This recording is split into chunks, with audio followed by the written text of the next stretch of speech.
Welcome! In front of me I have MISFIT Vapor 2 and I'm gonna show you how to change the date and time on this watch. Let's start by waking up the screen on our watch. You can wake it up by pressing the side button. After you wake up the screen, you can press the side button again to open the menu. Now scroll through the menu and find the settings icon. Once you find the settings icon, tap on it to enter the settings.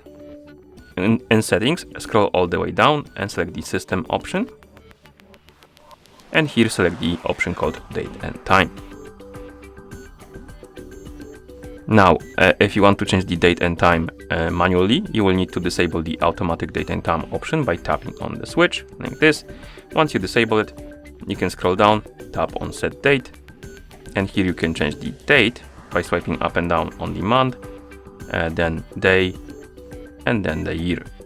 And once you're done, swipe left and tap on the arrow to confirm.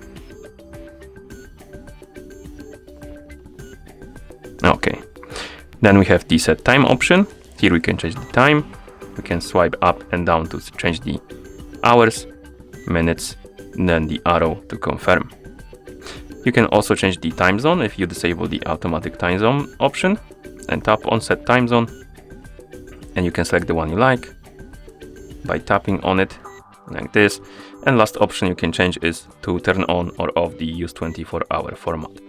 And once you're done, you can press the side button to go back to watch face. And that's how you change the date and time on this watch. Thank you for watching. If you found this video helpful, please consider subscribing to our channel and leaving the like on the video.